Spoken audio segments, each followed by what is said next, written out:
Doctor in the TARDIS. Next stop everywhere.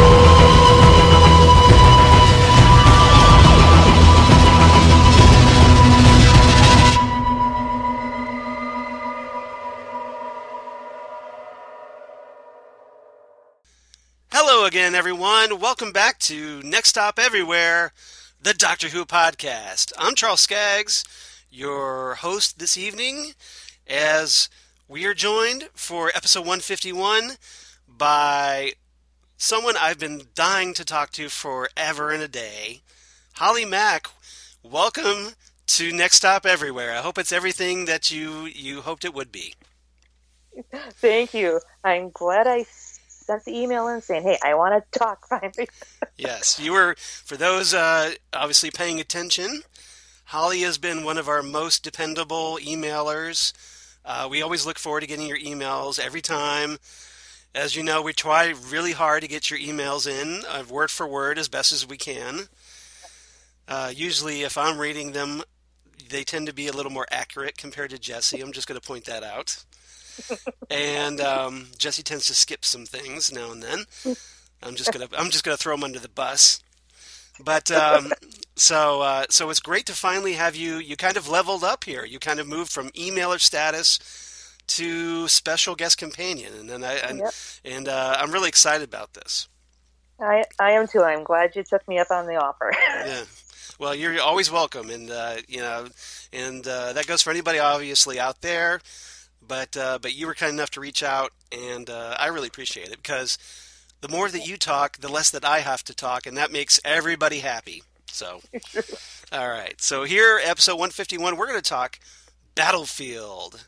Yeah. And this is a great story from the 7th Doctor, Sylvester McCoy era, written, of course, by Ben Aaronovitch, who wrote the previous story, Remembrance of the Daleks, which is my unofficial favorite, 25th anniversary story, compared to the official 25th anniversary story, Silver Nemesis. But he's also written some Virgin New Adventures novels. He wrote Transit. He wrote The Also People and So Vile a Sin. And he's writing a bunch of other things these days, so he's become quite the novelist.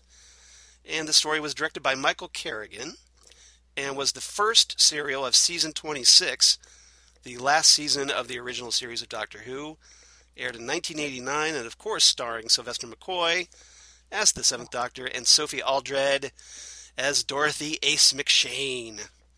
And the funny thing was, one of my favorite companions.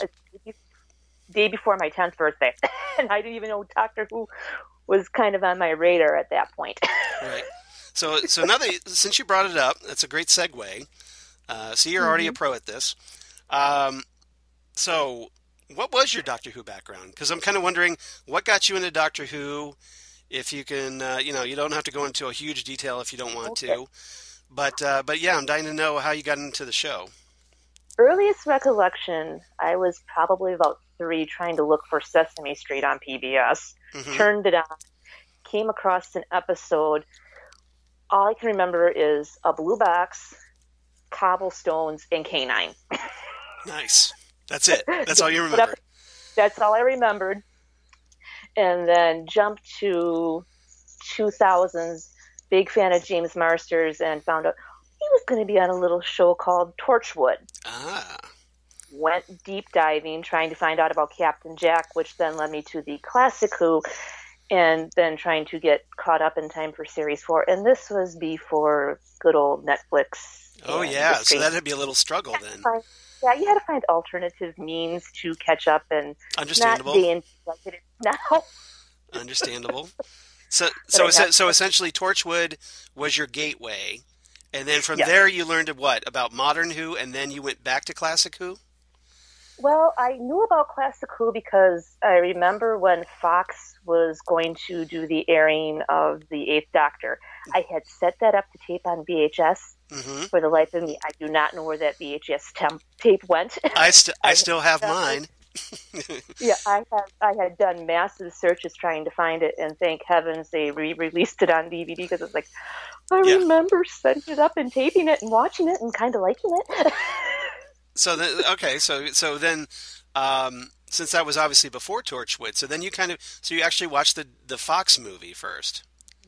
Yes. Okay. And then kind of forgot about Paul it. McGann, and then, the Paul McGann TV movie. Okay. Yeah. And then you're like, oh yeah, I remember watching Doctor Who on Fox that one night. And, Yep. And you're like, okay, so that's kind of sort of familiar. I guess I'll check this out. Yep. Okay, so I guess you were rather the John Barrowman fan. Well, Or is it more the James Marsters, Captain John Hart fan? more the James Marsters, John Hart fan. Like, ooh, he kind of is playing a Spike-like character. Right. Then That was my next question. I'm guessing you're a Buffy fan as well. Yeah. An Angel. Yep. Buffy, Angel, Supernatural. I run the gamut. Got it. That's all right. That's good.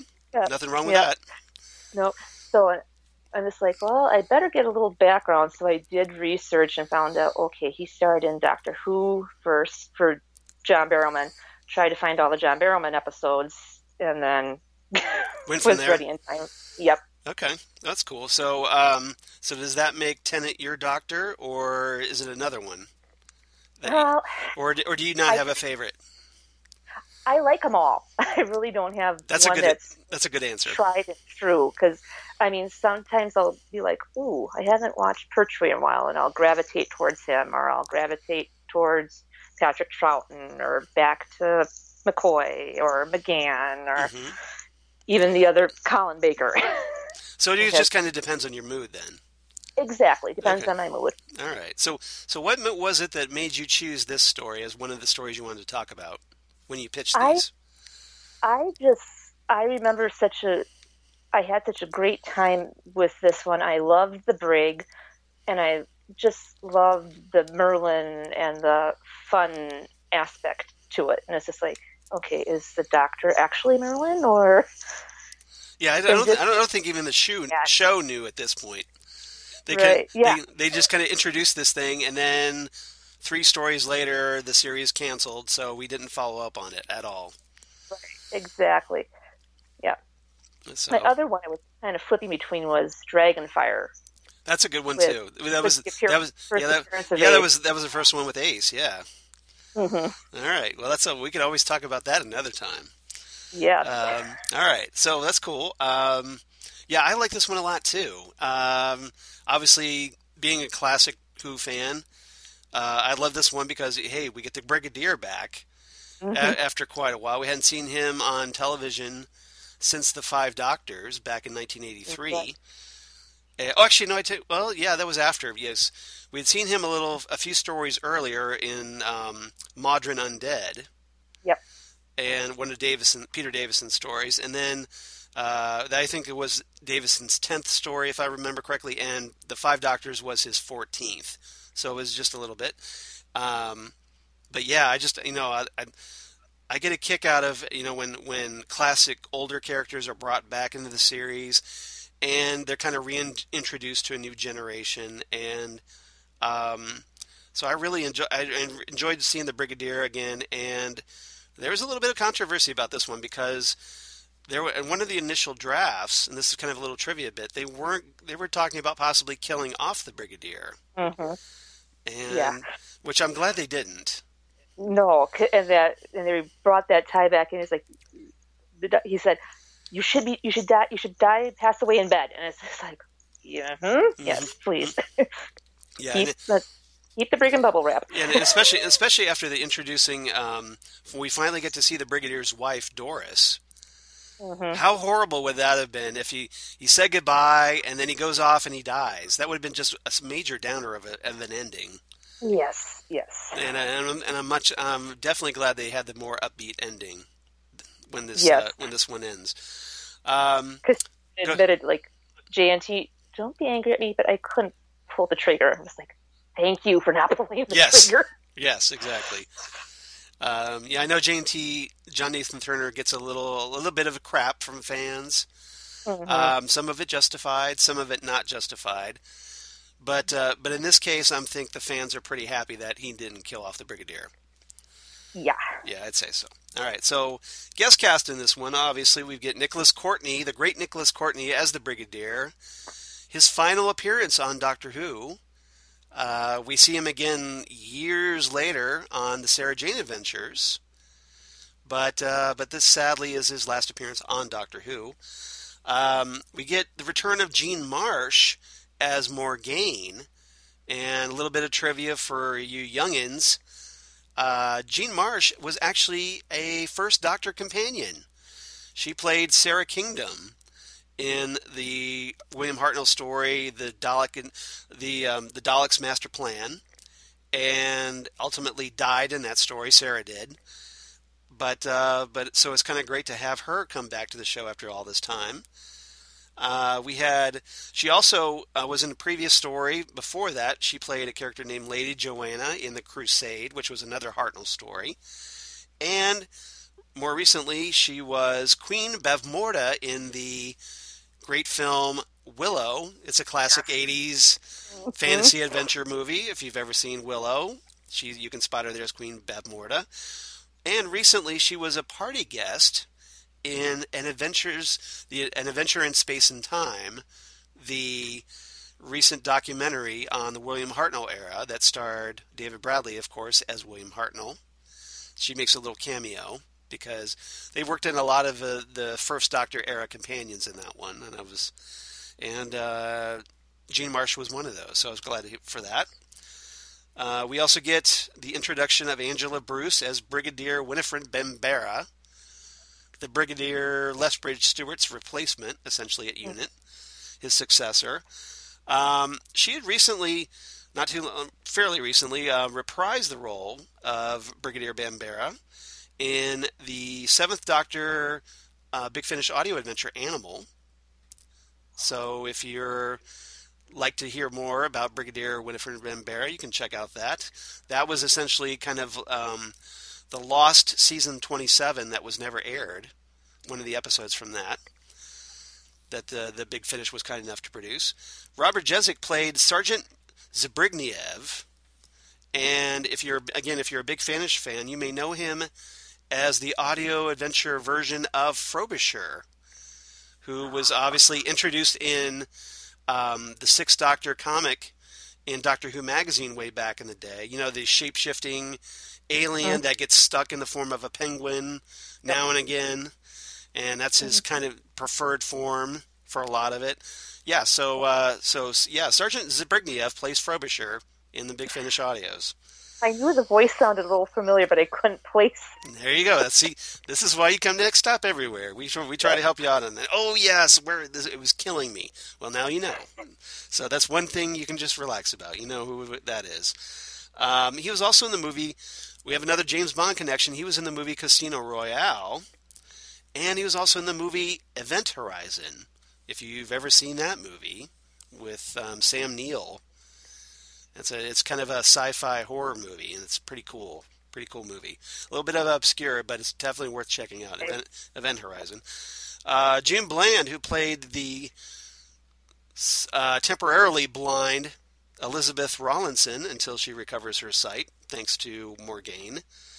She was previously in the Peter Davison story Earthshock as Berger, the kind of assistant captain on the freighter. And we had, we had Christopher Bowen, who played Mordred.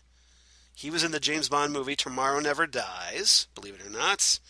And Marcus Gilbert, who played Anselin. He was in a couple of interesting movies from the 80s. He was in Rambo 3 and Army of Darkness, starring, of course, Bruce Campbell. So if you're a Bruce Campbell fan, just know that Anselin's in that movie. So have fun spotting him. All right. So I do have some, before we get started on our topics, I do have some trivia I want to go over. First and foremost, we have to talk about that this story almost cost us Sophie Aldred. Yes. Yeah. Yeah.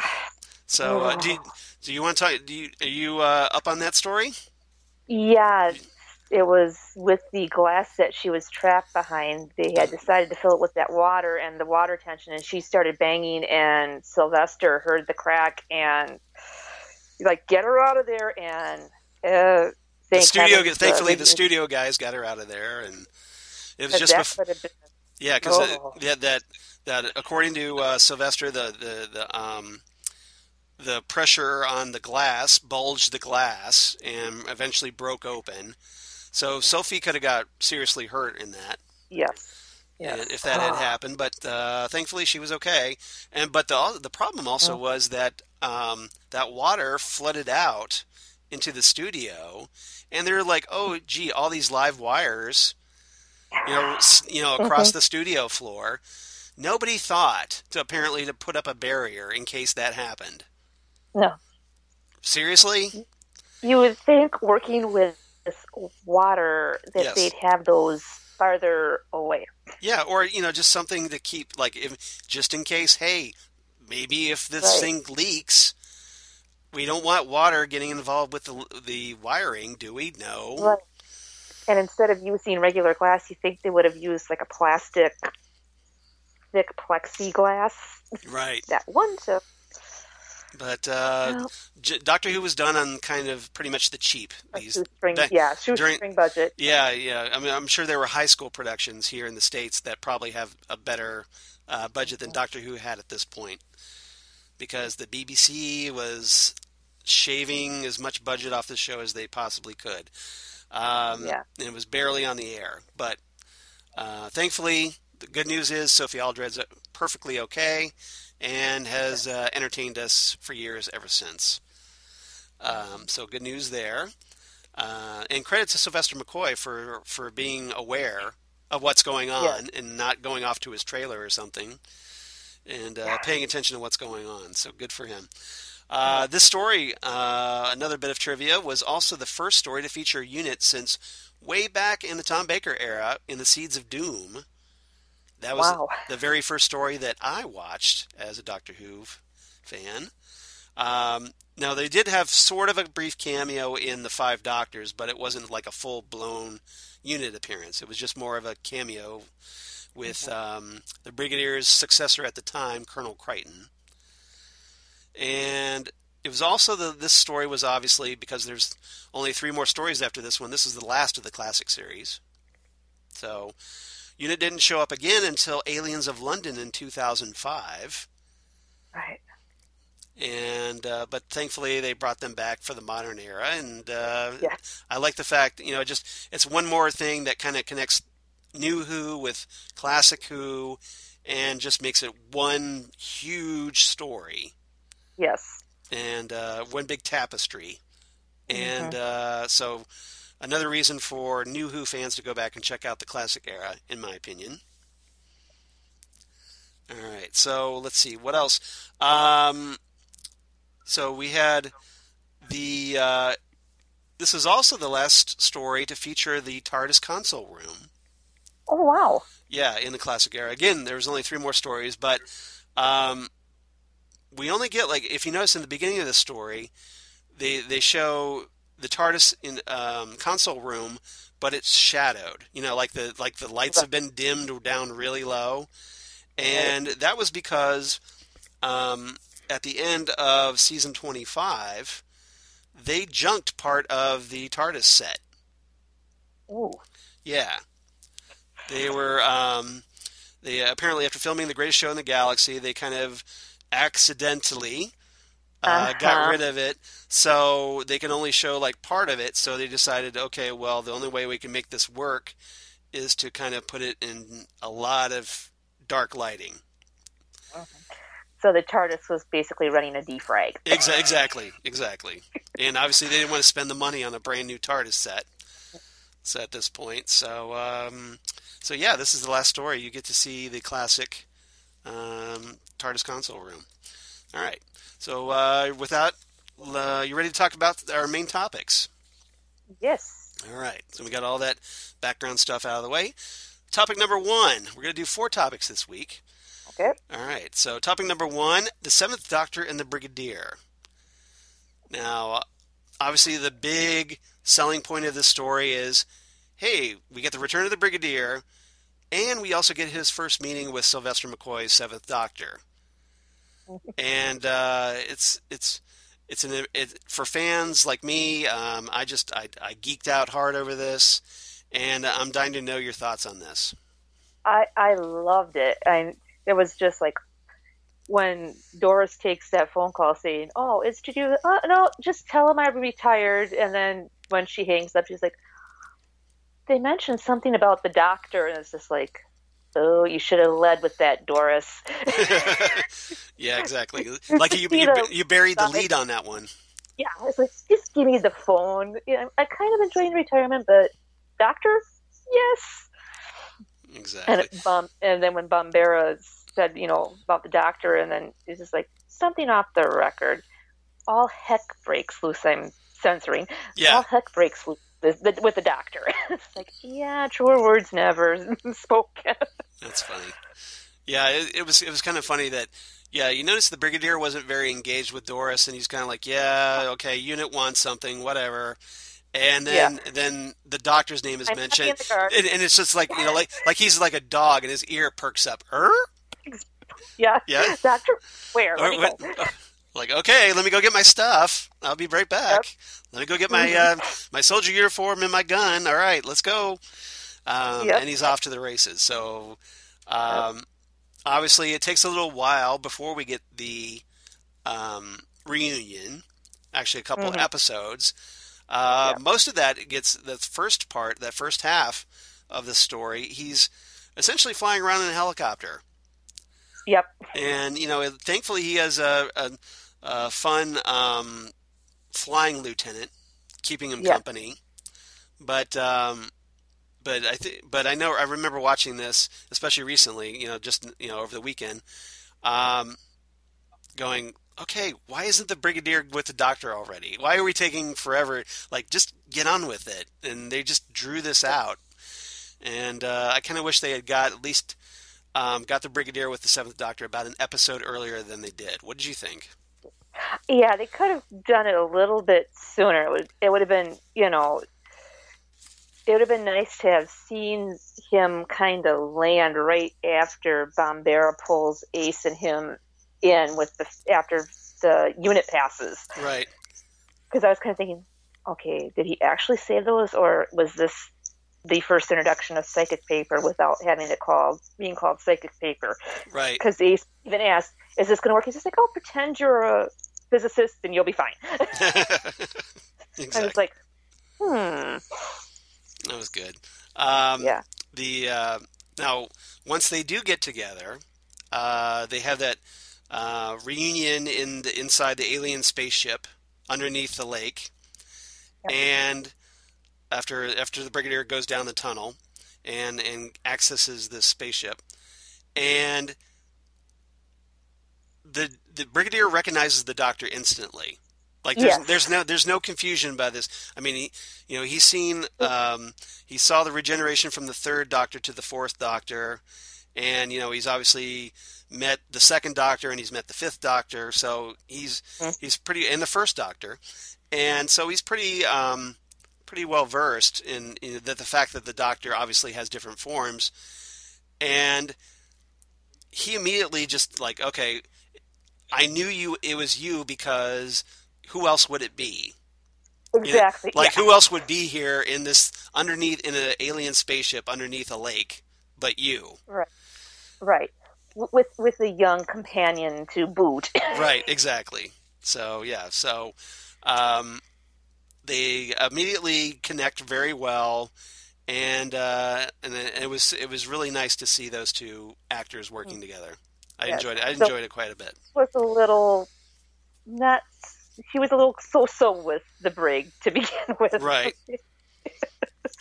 I think she finally warmed up to him. Yeah. Well, obviously with Ace, obviously when the Brigadier kind of does his little karate chop to knock out the Doctor, so that the Brigadier could go sacrifice himself. Yes. Um, Save the. she, yeah, she was not very happy about that. Um, and you scumbag, or something to that effect. Yes. But I think once she realized why he did it, eventually Yeah. she got over it. Yeah. Exactly. And then the doctor was okay, so it's not like he killed the doctor. He just knocked him out. So No. Yeah. Mm-hmm. yeah. So and the doctor wasn't too pleased with him. He was like, if anybody should be sacrificing themselves, it's me. Yeah. Now, one of the things I liked about the Brigadier in this story, obviously he's been retired for a while, as we gather. And then when he gets back involved and he meets Brigadier Bambera, one of his successor, and and then when he's paired with that flying lieutenant in the helicopter, I like the fact that he wasn't as just old sexist guy with them. Like he didn't just come out and it wasn't like, oh, it's a woman commander. Like back in my day we did this way. He's very cool with it. He's very progressive, especially for 1989 in the story. Yep. And I really like the fact that he respected Brigadier Bambera. He didn't try to take over for her. He didn't try to countermand her or just try to essentially dismiss her or sideline her. He respected her, and he respected the flying lieutenant, and I really liked that. I thought it was very progressive for the time period. Yes, I did too. And I think he kind of realized things have changed. I can give some suggestions, but unit's in good hands. Let's go from here and see. And if I need to do subterfuge later, I can do subterfuge. Yeah, because obviously in the Jon Pertwee era, the Brigadier wasn't exactly the most flexible in his thinking. No, he was very traditional military, and they positioned him as like the more conservative against the Doctor's more liberal nature. So they had that kind of ideological butting of heads. Yep. But by this point, obviously, I think as he's gotten older, the Brigadier's pretty much mellowed quite a bit, and it looks good on him, in my opinion. Yes. And he's like, well, you're dealing with the Doctor, so the rule book kind of gone out the window and into the vortex. Exactly. He's even accommodating to Xiao Yun, whose car he steals. Yes. And he's just like, hey, give me your keys. And then she's like, but it's my car. And then he's like, okay, well, just get in and come with me. Right. Because normally, back in the day, the brig would have just left her in the dust. Pretty much. But okay, it's your car. All right, come on, going along. Yeah, I don't know if Unit was doing some sensitivity training or what, but after the Tom Baker era, but apparently it worked on the Brigadier. So yes, so it points to that. A lot of fun, and the Brigadier has some pretty good moments where he stands up to the Morgaine, and he tells her to get off my planet, and he stands up to the destroyer, and I thought that was enjoyable. I liked it a lot. Yeah, because Morgaine just rattles off all her titles, and the brig's just like, yeah, so that's nice. Yeah, because at first, when I very first saw this, I actually thought Morgaine was the Ronnie reincarnated or regenerated. Now, see, that would have been cool.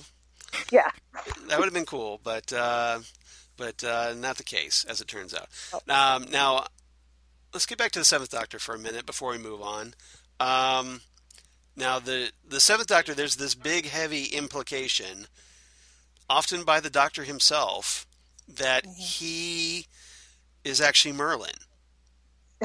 So, and I'm kind of puzzled by this because obviously if you paid attention to the story, you know that Morgaine and Mordred and Anselin, they're not from Earth, like, No. the main Earth. They're from an alternate dimension. Yep. So, was the Doctor in the other dimension Merlin? Or was it just that similar events happened in that other dimension? Like that maybe the Doctor was Merlin in this dimension, but there's another Doctor in the other dimension that was also Merlin. I don't know how this works. What do you think? That could be. I'll go with that theory. Do you understand my confusion here? Yeah, because it's just like, okay, now, yeah, because is that Merlin, or is Merlin and the magicians in that timeline? Are the Time Lords considered magicians? I know exactly where the confusion is, or did the Doctor just so fall in love with that story when he found the alternate universe that he's just like, yep, I'm Merlin. Yeah, or maybe he's just rolling with it, like everybody thinks I'm Merlin, so I'm just going to act like I'm Merlin. Yep. Yeah. It's safer that way, kind of like the Ghostbusters thing. If somebody asks you a god, you say yes. Exactly. Good points for the Ghostbusters reference. I'm going to give you that because everybody loves a good Ghostbusters reference. I'm no exception. Because I'm a bit of an Arthurian literature geek, and Merlin. Traditionally, it was depicted that he aged backwards, and obviously the Doctor doesn't do that. And I'm still trying to figure out, okay, well, does that mean the Doctor was with Arthur? And where is Arthur? We don't know, because all these other figures in this story are from another dimension. So it's kind of it's not really pure Arthurian literature here. They're other dimensional aliens, essentially. And it gets a little confusing, but it does make for some occasional good gags. I like the fact that when the Seventh Doctor was talking to Ace, and she goes, "You're not really Merlin, are you?" And he goes, "Not now, but maybe I will be." Right? Yeah. Yeah. Oh. Yeah. But yet he still knows that. But he still knows that, like, when he has to open up that mouth gate thing, that he could inside the spaceship underneath the lake, that it was key to his voice pattern. And somehow he knew that. Right. Yeah, exactly. But I guess it was more of a hand wave than anything in the story. All right. Anything else about the Seventh Doctor or Brigadier before we move on? Well, and just to the fact that dig hole here. It's just like, how'd you know that? I wrote that. And it's like, seriously? Well, okay. If he recognized his handwriting. True, he did say he recognized his handwritings. Yeah. Or was he lying and was that Rivers' handwriting? Yeah, that's an excellent point. That's an excellent point. Yeah, maybe he was just lying about that. Maybe it was actually Rivers' handwriting that he recognized. Yeah. Yeah, I don't know. But and he was lying too. It said "Hello, sweetie." Exactly. Rule 1: the Doctor lies. Remember that. Exactly. Never forget that. All right. Let's move on. Topic number 2. Let's talk about Ace. I want to talk about Xiao Yun in this, because these two girls get on famously in this story. Yeah. They're essentially the same personality, only in two different bodies. Yes. And they both love to blow stuff up. And I want to get your thoughts on how they got along. What did you think of this? I loved it, because as soon as she said, I would throw TNT, I was like, ooh, yes. And then the Doctor's like, wait a minute. Nope. And then, too, when Xiao Yu decides, I'll take a rum of Coke, and Ace is like, Ace, lemonade. So I wouldn't have been too surprised if they wouldn't have continued. I would have loved to have seen the Seventh Doctor add her on as a companion as well. Would have been. That would have been really cool. I think it would have been very interesting to see that happen. I thought they had a lot of potential with those two, but maybe the Doctor figured that Xiao Yun was kind of a bad influence on Ace. Yeah, or they would have both been bad influences on each other, and he would have Yeah. spent more time trying to play referee. And obviously the Doctor's was busy during a lot of Ace's tenure as a companion that he was trying to kind of develop her a bit and have her face her fears and kind of become something else. So maybe he thought that Xiao Yung would interfere with that. So he's just like, I think we need to go. I don't think, Xiao Yung, you just stay here. We're going to go and leave it at that. Yep. Yeah. You talk to the Brig and join unit. Yeah. But I love the fact where they're just kind of sitting around, Ace and Xiao Yung, and they're just kind of comparing notes. They're comparing like their favorite explosives or whatnot. Yes. And, and the putty in the art room with Ace.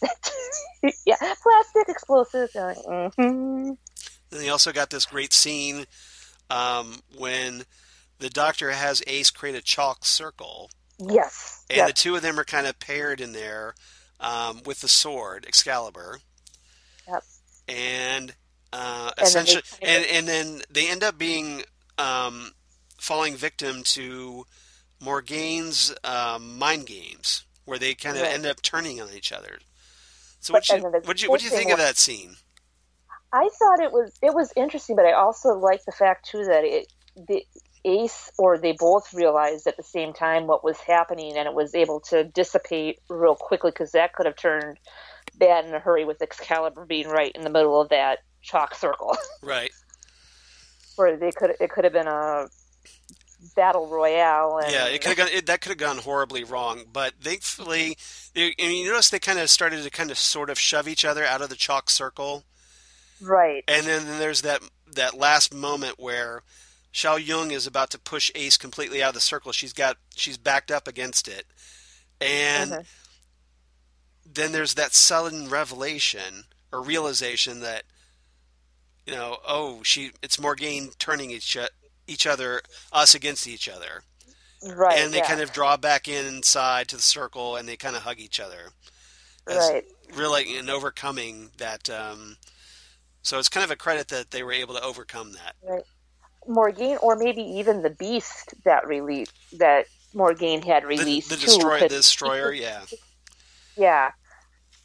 With that darkness there, he could have been influencing too. So bad combination either way. But I did like the fact that they got their own scene together like that. It was good. Like you said, Ace is not exactly... It starts off not being a fan of the Brigadier, but she comes around. Mm-hmm. And that works out, thankfully. And then two of them kind of ribbing the Doctor and the Brig with, them not being with it when they pull out Bessie. Right, exactly. I'm so glad to see Bessie. That was a great moment. We might as well talk about this here. Both Ace and Xiao Yung are kind of riding the Doctor. They're like, oh, and then Ace makes this comment about like, well, is this powered by gasoline or steam? Steam, because it's this antique, and then they're both surprised when the Doctor kind of puts his little key and spins it around, and then Bessie zooms off. Yeah, and then we get a little nod to the Back to the Future, because doesn't the tire treads have flame flames, and then the license plate fall off? Well, I don't think the license plate fell off, but that would have been awesome if they had done that. Just that kind of whoosh, whoosh, whoosh, and then clink. Yeah. Clink. Yeah. Yeah, that would have been good. I would have liked that a lot if they had. They did a little bit of a Back to the Future nod with that, and I really liked that. But it was great seeing Bessie again. So that was pretty cool that they brought that back as well as the Brigadier in this one. All right, anything else about Ace and Xiao Yung before we move on? I wish they could have had a couple more scenes together with the pacing of the story, but other than that, I mean, right. I like their interactions. Yeah, I would have liked to seen at least a couple more of Ace and Xiao Yung and kind of less of Modred and Morgaine. Mm-hmm. I would have been good with that. I would have been good with that, personally. Mm-hmm. Yeah. All right. Let's move on. Topic number 3, Brigadier Bambera and Anselin. The oddest hookup on Doctor Who, I think, ever. Yeah, but to my mind, it works. I mean, the both of them, after the fight, and then it's just like, are you betrothed? Are you married? And it's Right. like, okay, It's, shut up. I watched it when I first watched this story back in the 80s. Yes, I'm old. Um, the I was just confused by going, okay, wait, what just happened here? You've got, okay, Brigadier Bambera, who, is supposedly, they want to depict her as being taken seriously. You take her seriously. Yeah. And she spends most of this episode essentially like in this kind of just bantering flirtation with Yeah. Anselin. Mm-hmm. And I'm like, where did this come from? Feel.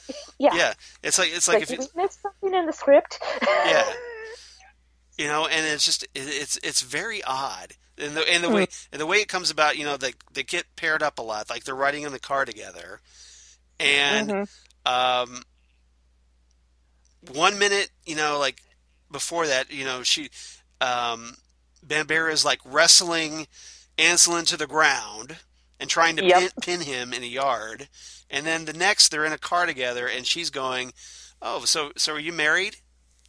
Yeah. And I'm like, "What?" Yeah. Well, and then she asked him, she's like, "You know how to drive?" No. Here, take the wheel. It's just like, Yeah. okay, he just said no, and you want him to take the wheel so you can take care of the bad guys. Well, I want to know is like, why didn't she say keep stepping on the gas pedal? Right. Yeah. Because you would think if she takes her foot off to climb up through the convertible roof or whatever, and just to fire her gun at Morgaine's henchman, the car isn't going to keep accelerating unless Anselin keeps his foot on the gas. Yeah. Yeah. So you think it would just come to this dead stop right in the middle, and she would have to look over at him, and he would have to look up at her, and they're like, "Well, I don't know how to drive. I told you this." Right. Mm-hmm.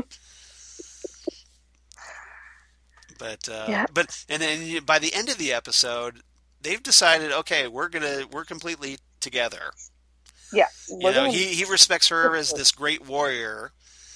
Presumably, she was able to pin him in the yard somewhere. Yep. And it's like, okay, you pin me to the ground. Okay, I'm in on this relationship. Right. And then the end scene, Doris, Shanshu, and Ace decide to head into town, so that leaves the doctor, the brig, and Anselin. And the doctor's just like, yeah, you two guys do whatever you need to. I'll make supper, though I'm wondering if that's such a smart move. I'm thinking they might be ordering takeaway. Yeah, I don't know how good. Maybe the seventh Doctor, this incarnation, maybe he was a good cook. We don't know, but cook, yeah.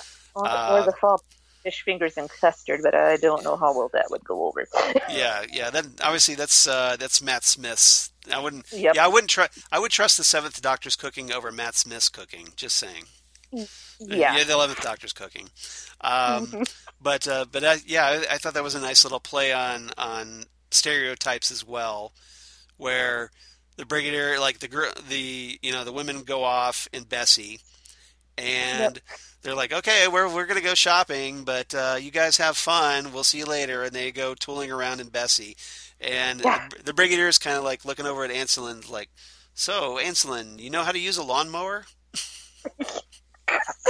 Now that would be interesting. Yeah.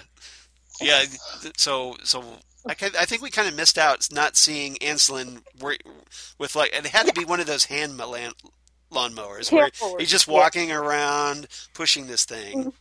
Yeah, because it would have been interesting if the brig would have had a riding lawnmower. Right. Yikes. Yeah, you notice the Doctor went for the indoor job. He didn't want to do any yard work. He's just he was going, I'll just cook inside where it's nice and comfy and air conditioned. Yes. Yeah, I thought that was good. But it was a fun little way to end the story, I thought. Yeah. And it makes you wonder how much trouble the ladies got into in town. Yeah. Like, and I like the fact that that Ace and the others weren't like when were perfectly happy to have Doris come along with them. Like they weren't dismissive of her at all. No. No, he's like, yep, we're going. Yep, come on. Yeah, exactly. But I kind of wonder how Anselin and Bambera, if they're still together. Yeah, and that's what I'm wondering. Those two crazy kids, did they work out? We'll never know, I guess. Yep. Unless Big Finish does an audio series for them. But yeah, exactly. yeah. All right. Anything else about these two before we move on? That I missed? Not that I can. I think you hit everything. Okay. All right. Let's move on. Last topic. Topic number 4. This is where we'll talk about our big bads, Morgaine and Mordred, and we might as well talk about throwing the Destroyer here as well. Yeah. So what did you think of Morgaine as a villain? Morgaine was all right. She fell just a touch flat, but I don't know if she was trying to play it down a bit because of her Queen Bavmorda role, because I thought she could have had a little more evilly umph right to her, but then that would have probably... Did you think she was a little too campy? Not campy, it was just that it wasn't as ominous as I would have, kind of expected. Okay. Or scenery chewing. Right. I was expecting just maybe a touch more of that. Like she was too low key, is what you're saying. Yes. Yeah, a little too low key. A little subdued. Yeah, but then when she kind of introduced herself to the Brigadier, I'm like, oh, okay, now that's more like it, because it was almost like she was channeling Missy a little bit. I did get a Missy vibe off her. Now that was for those who watch this story, there's actually a pretty interesting scene where it's kind of like a pause in the action, mm-hmm. where Morgaine and her henchmen are kind of taking a break, and the Brigadier comes across her, mm-hmm. and they don't attack. He doesn't attack her. They just talk, and she recognizes him as a warrior, and apparently that is enough to get her respect. Right. Because she's all about honor in the story, mm-hmm. and apparently she has this strong sense of a warrior's code. Mm-hmm. And she makes this great comment like, well, okay,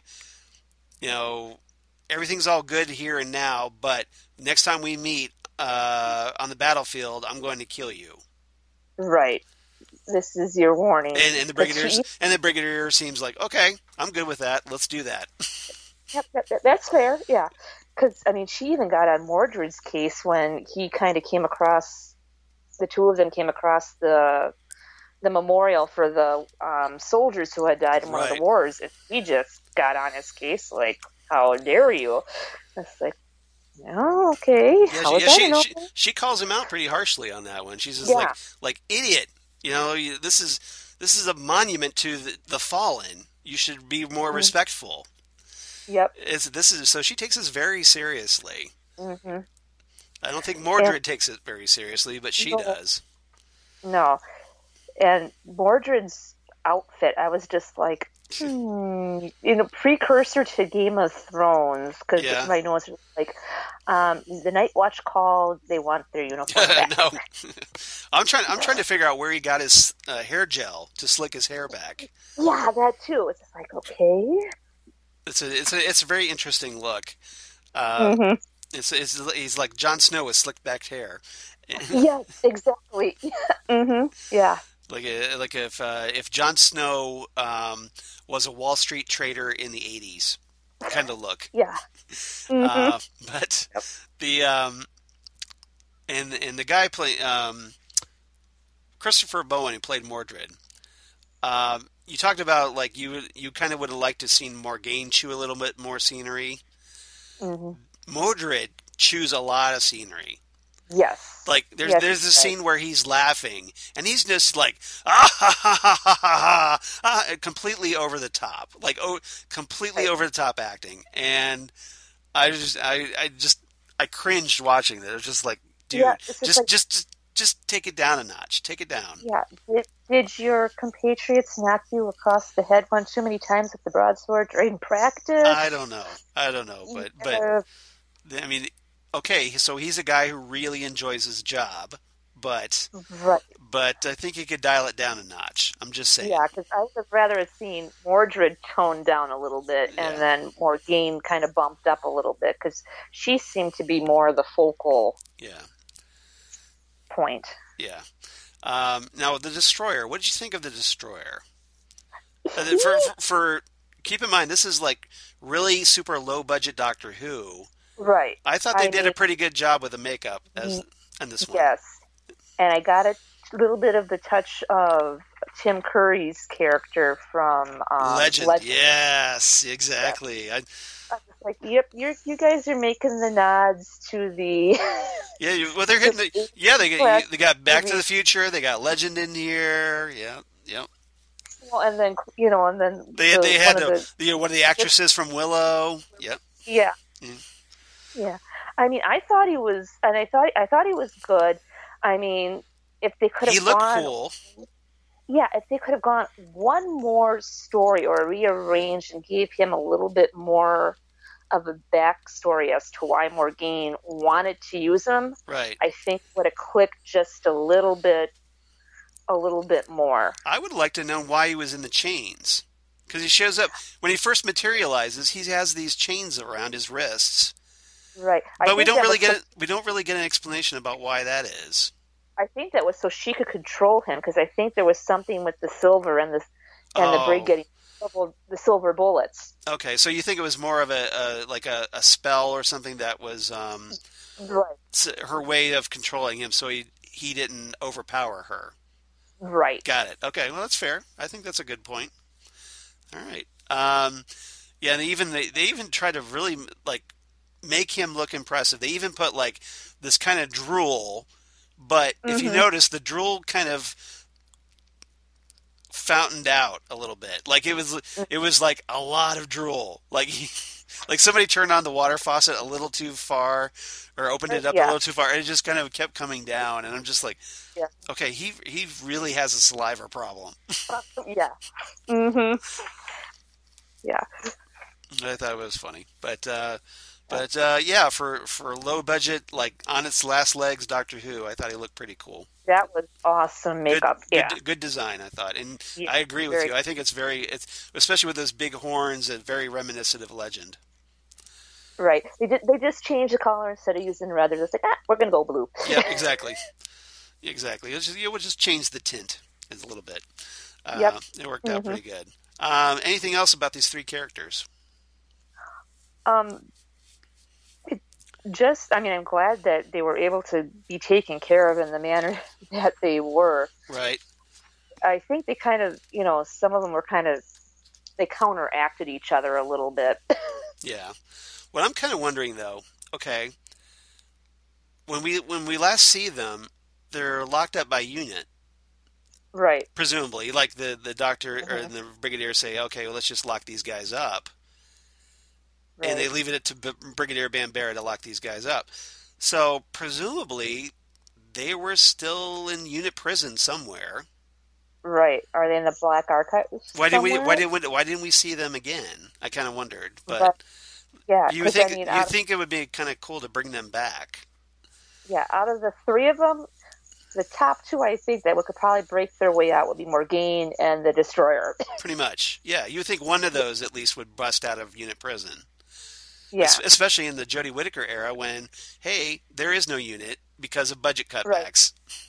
Right. What did they do with all the prisoners? Yeah.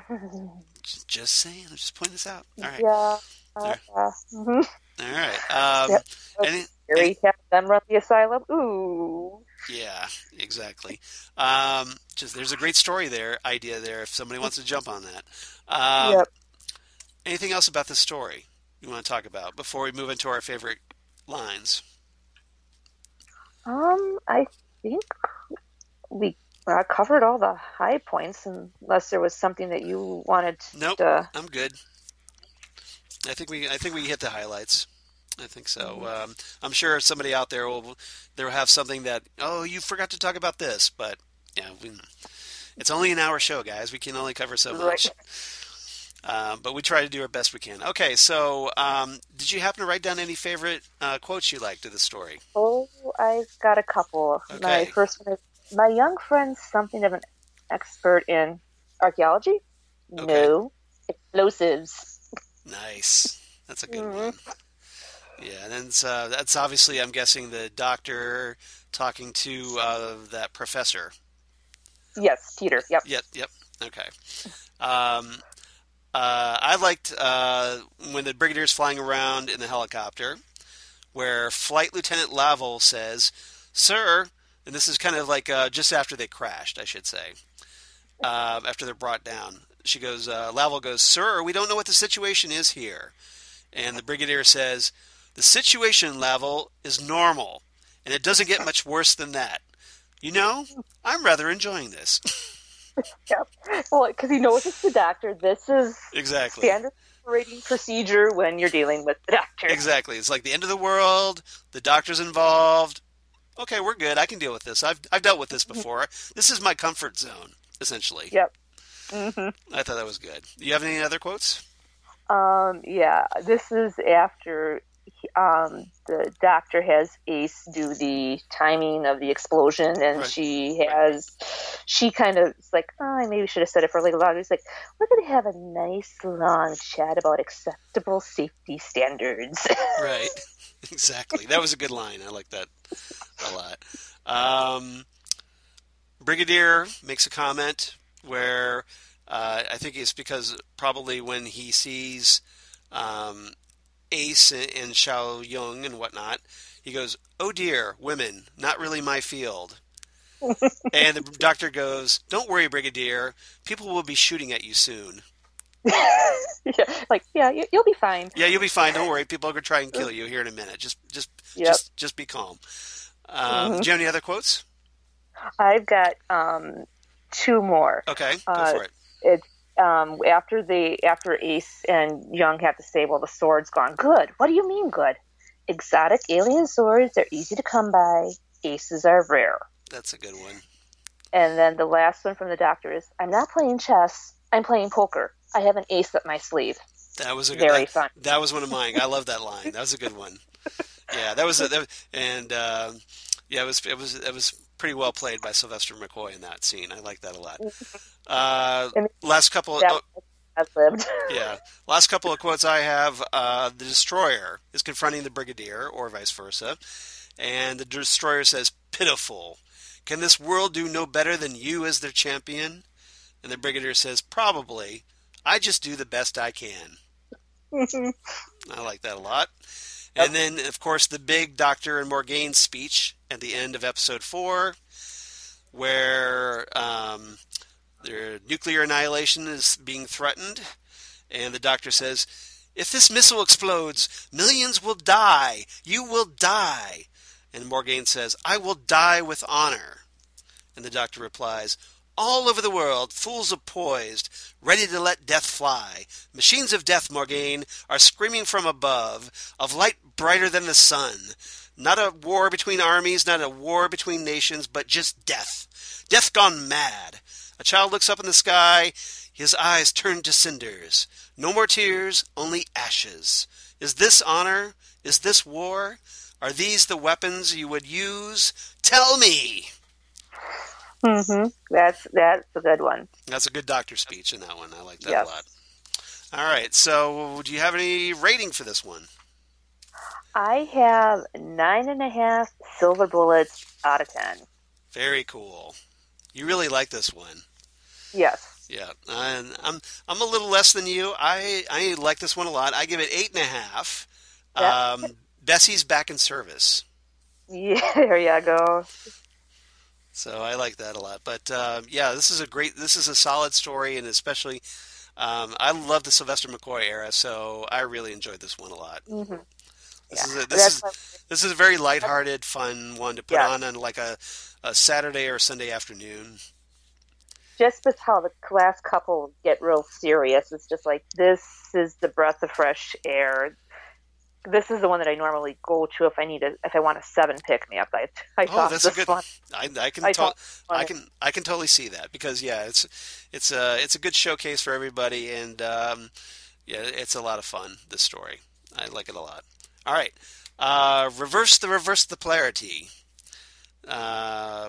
This was an interesting one. I was trying to come up with something in the modern era that would kind of complement this a little bit.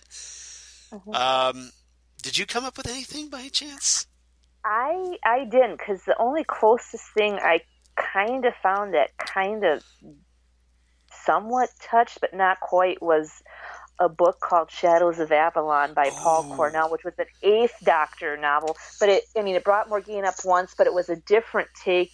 Yeah. With some of the Arthurian. It was decent. It was decent, but nothing that really. Because I was thinking, oh, maybe this one will, maybe Anslin, or we get something more with the Beast, but nope. I've totally forgot about Shadows of Avalon. That's a good one. That's a good one. Yeah, you ought to check track down that novel if you can, maybe on eBay or something. Yeah. It's worth checking out. I had the Kindle, and I quick read it, and I was like, okay. Yep, that's awesome. Now I was trying to find a good TV story from the modern era. The one I came up with, and it has some loose connections. I'm going to go with Death in Heaven. Ooh. So this is the 12th episode from Series 8 in 2014, written, of course, by Stephen Moffat, where in 2014 England, we have... Oh, I'm getting a lot of feedback here. So, all right, so Cybermen controlled by Missy take to the air and explode over 91 populated areas in the British Isles, creating clouds that rain cyber pollen that resurrect the dead as Cybermen, if you remember this story, including, of course, Clara's dead boyfriend, Danny Pink, whom she meets in a graveyard. Unit takes Missy, so we have Unit in the story. Unit takes Missy and the 12th Doctor into custody on board a unit plane where, per incursion protocols, the Doctor is designated President of Earth. Yep.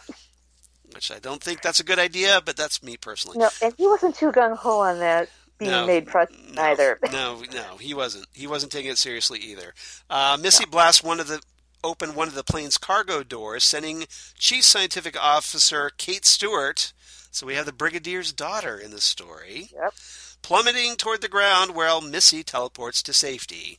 The Doctor takes the TARDIS to the graveyard, where Danny reveals that a second rainfall will convert living humans into Cybermen.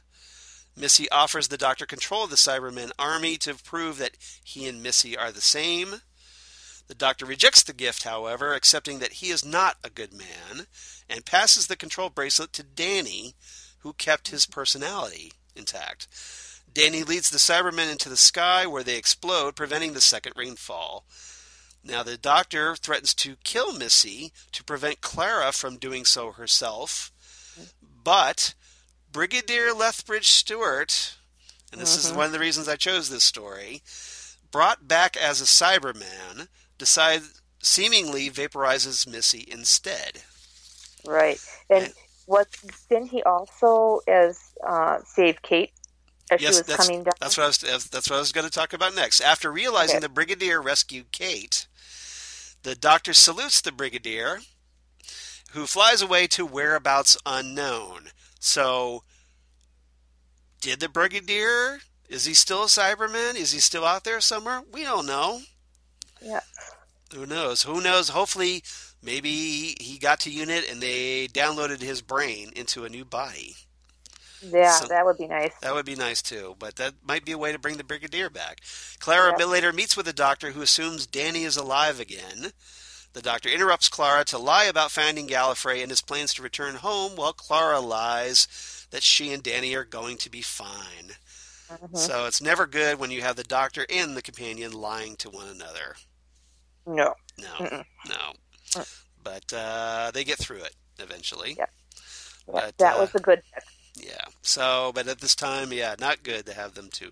But yeah, so you had Unit in here, you had the Brigadier's daughter, and you had the Brigadier. Yeah. Yep. And even though we didn't obviously get to see Nicholas Courtney he's represented here by the Cyberman. So that's my recommendation. So if you're kind of in the mood, and it's even in England, so there you go. Got that on bonus. All right. Listener feedback. And obviously, hey, Holly's here. So Exactly. so I you're see not that. so you don't get to do the listener feedback because you're part of the show. But Yep. thankfully, though, one of your other co-emailers wrote in, Paul Beck from Australia. So hi, Paul. Well, Wrote in about Battlefield, and he goes, hi, Charles and Holly. So yay. you can say Thanks for hi. the shout out. Yep, the Holly gets the shout out here. She goes, I've always had a soft spot for this story, which I can't believe aired 30 years ago. Yes, thanks for reminding me that I'm old. I appreciate that, Paul. Yeah, me too. Me too. Appreciate the love. I can imagine what this story would be filmed like with today's technology. Yeah, I think this would definitely benefit from the modern budget and special effects technology. It was great to see Jean Marsh back in the world of Doctor Who, and I think she did a great job playing the evil Morgaine. And as you guys know, I love any episodes of Doctor Who with Unit and the Brigadier in them. Well, hopefully you're listening to this episode, obviously. This is the first story since the Seeds of Doom that we have seen them. I pointed that out. Quite the long absence. But we also got to see Bessie again. Just perfect! Exclamation mark. Charles, you must tell everyone the story of poor Sophie in the water tank. Well, I didn't have to tell it because, hey, Holly did. And how Sylvester really saved her from further injury during the scene in the alien spacecraft. So we talked about that. I always wonder where the darker tones with the Seventh Doctor were going to take us, and it's such a shame we never found out. I would love to see the story of him being Merlin. Yeah, obviously, I think they need to address that a little bit more. Yeah, I think everyone's in that camp. Yep. We said it, that I know wants more of this Merlin. Yeah, we need it. This is, you kind of dropped this bombshell, and you're like, okay, we need more. I need to hear more of this. What's going on with this? That's with the unit dating problem. Yep. So Paul closes out anyway, sending you both my kindest regards, with a special shout out to my fellow email buddy Holly. Good luck on co-hosting! Exclamation mark! Exclamation mark! Thank you. I hope I did a good job. Oh, she's done awesome. Don't worry. No worries here, Paul. Best wishes, Paul. P.S. Is turn left next, Charles? Question mark. Well, no, it's not. No, because actually, I appreciate you setting me up, but, we're going to, next time on Next Stop Everywhere, we're going to talk, Jesse is back, of course, and next time we're going to talk Colony in Space from the John Pertwee era. So, but we will be talking Turn Left at a future date. We just need to figure out exactly when and get all that coordinated on the schedule. It's going to be a few weeks before we do that, but it'll be coming up here in the near future because obviously we're going to have Holly back. Yes. Because she's done a great job, you guys. And I hope you've enjoyed listening to her as much as I have. And so in the meantime, of course, if you want to reach out just like Paul does or Holly does, you can drop us a line here at Next Stop Everywhere at nextstopeverywheresmg@gmail.com. That's Next Stop Everywhere SMG, of course, for Southgate Media Group at gmail.com. Or reach us on the Twitter machine at Next Stop SMG on Twitter or Facebook Next Stop Everywhere, the Doctor Who podcast. And then if that isn't enough, you can reach us on Instagram at Next Stop Everywhere podcast.